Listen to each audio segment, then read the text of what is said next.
Boa tarde, hoje, quarta-feira, 3 de setembro de 2014. O RN Acontece está começando na tela da Band.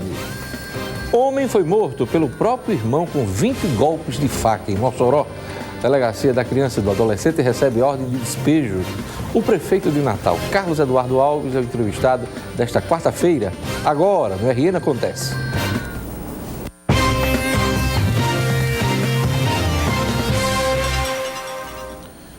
Olha quanta violência. Um homem foi morto pelo próprio irmão com 20 golpes de faca na tarde de ontem, em Mossoró. Os dois teriam iniciado uma discussão motivada por ciúmes, que resultou na morte de Francinaldo Alisson da Silva, de apenas 23 anos. O fato aconteceu dentro de casa, na casa em que os dois moravam com a família, no bairro da Liberdade 1. De acordo com a polícia, o irmão mais velho, de 28 anos, confessou o crime e afirmou ter cometido o homicídio para se defender de Francinaldo, que desconfiava de um caso amoroso entre ele e sua esposa. Ainda segundo a polícia, o suspeito contou que chegou até mesmo a se esconder dentro do banheiro. Mais cedo, naquele dia, para fugir do irmão, que o ameaçava com um martelo. O assassino comunicou a morte à família antes de deixar a casa. Ele foi preso na zona rural de Cerrosado, governador de Cerrosado, na noite de ontem, poucas horas depois da ocorrência. Olha, a Delegacia da Criança e do Adolescente recebe ordem de despejo. O motivo é a falta de pagamento do aluguel do imóvel, que funciona no bairro do Tirol. A dívida com o aluguel do prédio onde funciona a Delegacia Especializada da Criança e do Adolescente é de cerca de R$16 mil. O prédio foi alugado pela Secretaria Estadual de Habitação e Assistência Social e era cedido para a DCA. A ordem de despejo chegou há poucos dias às mãos da delegada Rossana Pinheiro, que assumiu o cargo há apenas um mês. Há poucos dias que nós soubemos disso e a Polícia Civil está gerenciando a solução desse problema. Nós nem sabemos a data em que nós teremos que nos mudar e nem o local para aonde nós vamos nos mudar. A delegacia funciona no bairro do Tirol, na rua Ângelo Varela, há 13 anos. Está instalada no mesmo prédio desde que foi criada em 2001. A preocupação da delegada é que a mudança de endereço provoque atrasos nos processos investigados pela delegacia. Nós temos um agendamento até os primeiros dias de dezembro, para todos os dias, manhã e tarde, para a instrução dos inquéritos policiais. Então, esse vai ser o nosso grande desafio, é informar todos, que nós já informamos data e local, que o local e data serão diversos. Olha, integrantes do movimento dos Sem Terra invadiram a agência da Caixa Econômica Federal, localizada na Avenida João Pessoa, no centro da cidade, na Cidade Alta, no fim da manhã de hoje. De acordo com a Polícia Militar, o grupo quer ser recebido pelo superintendente da Caixa Econômica Federal. As portas estão bloqueadas e funcionários e clientes não conseguem nem entrar nem sair da agência. A Polícia Militar está no local e diz que só vai agir se houver confusão. Eleições 2014, o senador Aloísio Nunes Ferreira, candidato a vice na chapa de Aécio Neves, se mostrou ontem extremamente irritado sobre os rumores de renúncia do candidato do PSDB à presidência da República. Os rumores foram alimentados pelas declarações do também senador José Agripino Maia, do Democratas, na última segunda-feira. Agripino admitiu que o caminho natural da coligação que forma a campanha de Aécio é o apoio a Marina Silva no segundo turno. O candidato amarga o terceiro lugar, no caso, o candidato Aécio Neves, amarga o terceiro lugar nas pesquisas de opinião depois do furacão Marina. A fala de Agripino causou um grande mal-estar na campanha tucana, por parecer um gesto de quem estava jogando a toalha. O senador do Rio Grande do Norte foi obrigado a remendar suas declarações em nota e em entrevistas à imprensa. Para José Agripino, o episódio está superado. Todo esforço agora da coligação está voltado para garantir Aécio no segundo turno, mas não está não, hein? Não está não. O comentário em Brasília é que Agripino deixou de influenciar a campanha de Aécio na reta final deste primeiro turno. Aloísio Nunes foi escalado para minimizar o sincericídio de José Agripino. O senador paulista disse que os rumores sobre suposta renúncia do presidenciável tucano é uma maluquice, uma coisa sem pé nem cabeça. Aloysio disse que o boato é um absurdo, é desonesto. Disse sem esconder a irritação. O senador de São Paulo só não deixou claro se estava irritado com o PT, com o PSB ou com José Agripino. E vamos aos destaques dos jornais nesta quarta-feira, dia 3 de setembro. A Tribuna do Norte destaca aqui: metade dos reservatórios só tem água até fevereiro. É o que diz aqui a Tribuna do Norte sobre a seca, terceiro ano de seca. O Novo Jornal dá destaque aqui: TJ tenta pela quarta vez julgar juiz de Ceará-Mirim. O plenário do TJ se reúne hoje para tentar julgar José Dantas de Lira, acusado de corrupção pelo Ministério Público. Ele nega envolvimento no caso. Veja a seguir a entrevista com o prefeito do Natal, Carlos Eduardo Alves. Eu volto em instantes com o RN Acontece.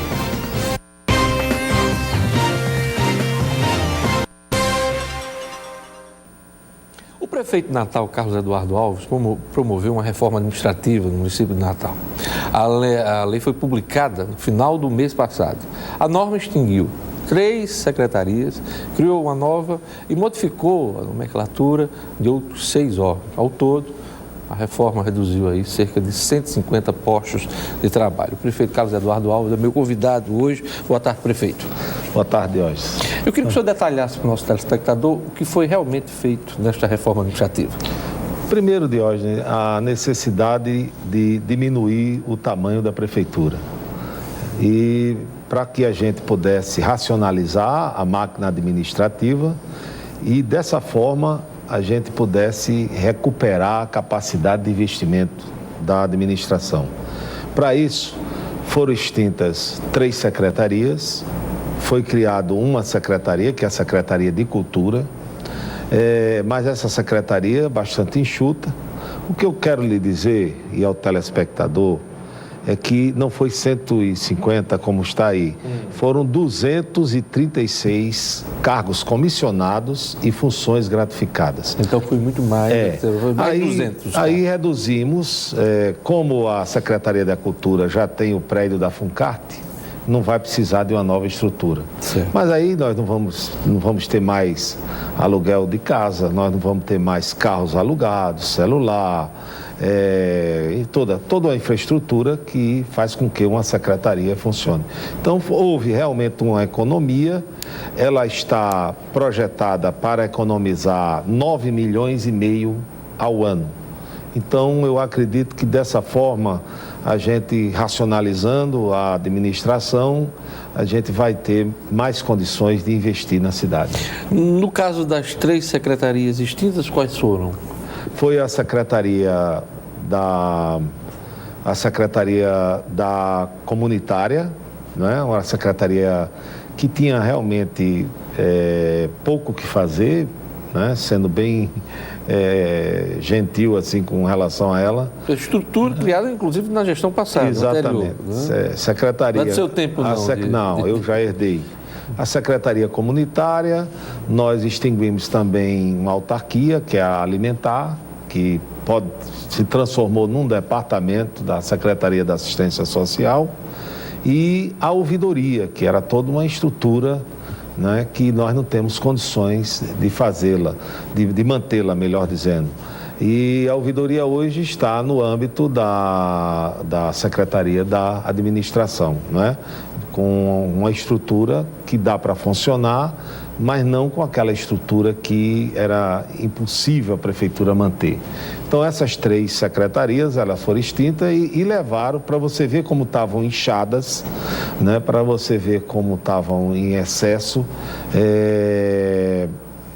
foi cortado aí, só com elas, ao redor de 86, 87 cargos comissionados e funções gratificadas, porque essa reforma, ela extinguiu também cargos nas demais secretarias. Secretaria na STTU, na Educação, na Secretaria de Meio Ambiente e Urbanismo, né? No Gabinete Civil. enfim, na Secretaria de Esportes, né? Por isso que ela alcançou 236 cargos comissionados. Além dessas 3 secretarias que o senhor citou, havia também, no início do projeto, essa discussão, o interesse de cortar outras secretarias, entre as quais a das mulheres. O senhor voltou atrás, né? Veja bem, porque tem... primeiro a Câmara reagiu.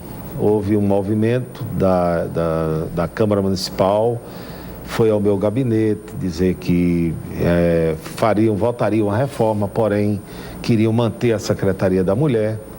E a nível nacional existe o Ministério das Mulheres, o que tem condições de apresentar projetos, programas, né, para essa secretaria desenvolver. Mas eu entrei num acordo, eu desativei a casa, nós entregamos a casa alugada, fizemos uma estrutura mínima. Mais enxuta, e hoje ela vai funcionar num espaço muito bom, com todas as condições de fazer um bom trabalho na Secretaria da Assistência Social e do Trabalho.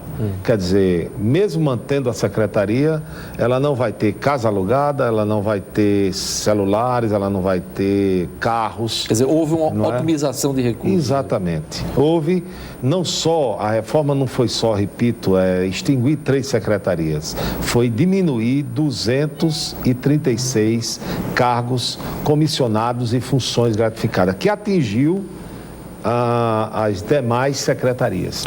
Com isso, nunca demais repetir, vamos ter aí uma economia anual de 9,5 milhões. No caso da FUNCART, só para ficar mais claro, houve só uma mudança de status, até por exigência de convênios do governo federal em relação à prefeitura, né? Exatamente. A necessidade de transformar a FUNCART. Nós prometemos criar a Secretaria de Cultura, é um segmento extremamente importante e que precisa deixar de ter a estrutura diminuta da FUNCART, porque a FUNCART permite políticas culturais pontuais, circunstanciais, né? Não permite que, como numa secretaria, que se tenha orçamento e que se tenha condições de fazer o planejamento dos projetos, dos programas de uma secretaria. Então, a secretaria, ela criou-se esse cargo de secretário, o cargo de secretário adjunto, que vai acumular com a FUNCART, né? Será o adjunto da secretaria e da FUNCART, né? E uma chefia de gabinete. O resto é toda a estrutura da FUNCART que vai somar. Prefeito Carlos Eduardo, 2 assuntos em relação ao transporte coletivo. Primeiro, a bilhetagem única. O senhor está reunindo todos os interessados aí, prometendo inclusive a implantação dessa bilhetagem até dezembro. E segundo, passe livre. Vamos para a bilhetagem, rapidinho. A bilhetagem, houve um grande progresso, porque o Citoparne e o Seturne entraram num acordo. Acontece o seguinte, que o Seturne apresentou a documentação já à Prefeitura. E o Citoparne, o que apresentou de documentos, digamos, deixa a desejar, porque são documentos que precisam ainda ser complementados. Mas na hora que o Citoparne entregar essa documentação, a gente vai partir para agilizar, no sentido de que, no mais tardar, até dezembro, a gente tenha a bilhetagem única. E concluir esse processo aí, que até sei, na Câmara Municipal, cujo relatório foi aprovado recentemente, gerou. E, por último, antes da gente ir para um intervalo, que eu vou continuar a entrevista, o passe livre, que já está em fase experimental, né? O passe livre está sendo feito um levantamento da Secretaria de Educação, porque há alguns critérios. Por exemplo, o aluno que mora até 1 quilômetro da escola não vai ter passe livre, porque ele pode realmente ir caminhando, né? Mas quem mora acima, depois de 1 quilômetro, esse vai ter direito ao passe livre.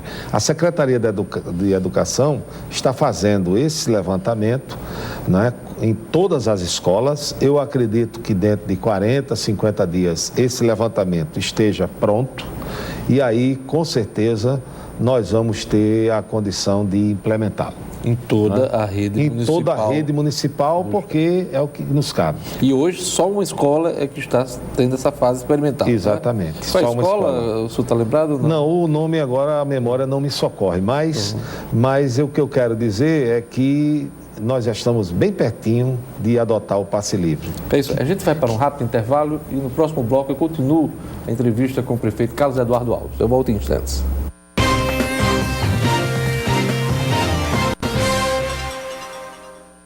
Estamos de volta com a entrevista do prefeito Carlos Eduardo Alves. Prefeito, a produção aqui trouxe o nome da escola, onde está sendo implantado o passe livre, né? Igapó. Irmã Arcângela, no bairro de Igapó. E depois todo o programa será ampliado para a rede municipal de ensino. Vamos falar de Mãe Luísa. As obras de recuperação de Mãe Luísa depois da tragédia, em junho. Veja, nós já fizemos o projeto, enviamos ao Ministério das Cidades. O Ministério das Cidades veio aqui, a Natal, verificou em loco a situação e pediu algumas modificações técnicas, né? E a Prefeitura está aprontando isso até amanhã, quinta-feira, e sexta-feira nós estamos enviando para Brasília. Esse é o projeto básico ou é o projeto executivo? Definitivo. O que a gente espera com isso, Diógenes? Chegando o projeto sexta-feira lá, com todas as correções, né, que os técnicos do Ministério das Cidades solicitaram, nós esperamos que a semana que vem mesmo a gente tenha um sinal verde de que os recursos vão ser liberados, recursos da ordem de 8 milhões e alguma coisa. Imediatamente, o Ministério das Cidades, que eu acredito que possa fazer isso a semana que vem, a gente já vai para a licitação. Então, com a licitação, há uma previsão de licitação, são 45 dias, depois vem um processo de 10 dias, se não vai ser contestada ou não. Certo. E com 5 dias, 60 dias, a gente dá ordem de serviço. A previsão é que até final de março de 2015, toda aquela área que foi atingida esteja completamente restabelecida e, melhor ainda, restabelecida definitivamente, porque havia um problema de drenagem na rua Guanabara, que foi o que ocasionou, não aguentou o volume de chuvas, né, que caiu em Natal. Então, era uma... Não só as chuvas, né, prefeito, mas também muitos esgotos e ligações clandestinas. Exato. Então, a drenagem que está se fazendo lá, o novo projeto corrige distorções, aumenta a capacidade de vazão e, né, de segurança, e a encosta será feita uma coisa definitivamente, assim como também a recuperação de todas as casas. Todas as casas. Quantas casas, prefeito? Deverá chegar a 120. Já tivemos mais casas, mas houve um exame com a própria comunidade e está se chegando a um número de 120 residências. 120 residências. E quem vai bancar isso é a Prefeitura de Natal. A recuperação das casas? A encosta e a drenagem, tá certo? Vai ser o Ministério das Cidades. A via pública, drenagem, a encosta, são os recursos do governo federal, né? Da ordem de 8 milhões e alguma coisa. Essa parte. E a parte do investimento da Prefeitura? Dá ao redor de 600 milhões de reais. 600 mil reais. 600 mil reais. 600 mil reais. O aluguel social está sendo pago? Então, isso aí está tudo tranquilo. Não é só não estar tranquila a vida dessas pessoas que estão morando em outro lugar, não é o transtorno que causou. Mas elas sabem, porque os secretários estão sempre dando todas as informações. Eu mesmo já recebi 2 vezes na Prefeitura e recebo quantas vezes for necessária. O fato é que nós só vamos descansar quando aquilo estiver totalmente recuperado, restabelecido, dentro da normalidade, o que significa dizer que isso vai ficar no final de março do ano que vem. Antes da tragédia, prefeito, a Prefeitura de Natal recebeu algum alerta sobre o risco naquela área por conta das chuvas e dessas ligações clandestinas? O senhor chegou a ser avisado em algum momento? Olha, Mãe Luísa é completamente saneada, mas Mãe Luísa também cresce e muitas vezes esse esgotamento ele não vai para o saneamento básico que foi feito em Mãe Luísa e Areia Preta, né? Então, havia essas ligações clandestinas, essa estrutura de drenagem, como eu disse aqui, ela não era uma estrutura, digamos assim, que aguentasse uma vazão de uma grande chuva, que foi, eu acho que a maior precipitação pluviométrica que Natal Choveu teve. muito. Natal não é brincadeira o que nós tivemos de chuva. Aquele dia 12 E 13 de julho. foram 48 horas de dilúvio, foi um dilúvio. 48 horas.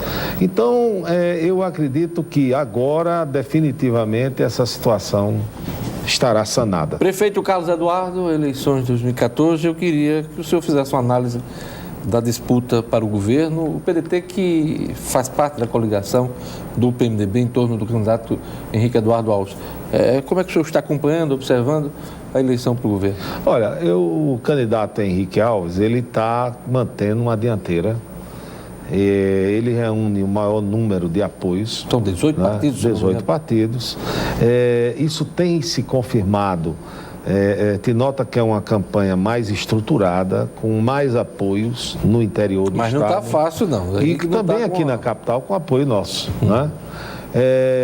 O fato é que eu acho que, até agora, eu acho que Henrique está muito bem.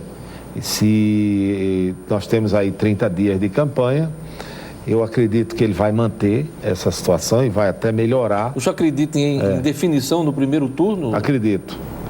Acredito na disputa do governo? Na disputa do governo, acredito em definição do primeiro turno. Não só eu, mas 10 ou 15 pesquisas, né? Não dá nem para contar nos dedos, 10 ou 15 pesquisas que têm sido realizadas. Agora está chovendo pesquisa, exemplo do período das chuvas aqui. Exatamente. E no final... Agora está chovendo muito pesquisa. E no final vai crescer as pesquisas. Senado, disputa mais dura, tem pesquisa aí já dando uma certa vantagem para a candidata do PT, mas qual é a avaliação que o senhor também faz? Não, a maioria das pesquisas dá para Vilma. Apenas uma pesquisa dá uma vitória a Fátima. Mas se você pegar aí 8, 9 pesquisas, a Vilma está na frente. Agora, uma pesquisa, Fátima ganhou. Mas é uma eleição dura. É uma eleição... Há de concordar. Não, as pesquisas estão dizendo que é uma eleição equilibrada, mas eu acredito que Vilma tem um nome mais capilarizado, porque Vilma foi uma prefeita, foi prefeita 9 anos em Natal, então Natal conhece ela tem serviços prestados em Natal, ela era uma prefeita que se projetou para o governo com a administração dela. Então você vai nos bairros, como eu estou indo, e você vê que a população, quando fala o nome de Vilma, há um certo entusiasmo, não é? Há um entusiasmo, as pessoas, não, a Vilma calçou aqui, aquela escola, na unidade de saúde, então ela tem serviço prestado, então é uma coisa. E no interior ela foi governadora, ganhou 2 eleições, não é? Quer dizer, se você comparar o governo atual que nós estamos passando com o governo de Vilma, aí isso já ajuda muito a Vilma, né? Então, de maneira que eu acho que Vilma deverá ser a senadora do Rio Grande do Norte. Eu queria agradecer ao prefeito Carlos Eduardo Alves, sua entrevista aqui no RN Acontece da Band. Prefeito, muito obrigado por sua presença. Obrigado a você, Diógenes. O RN Acontece vai ficando por aqui. Assista a reprise do programa no portal nominuto.com. Vocês vão ficar com a programação da Band. Eu volto amanhã. Tchau.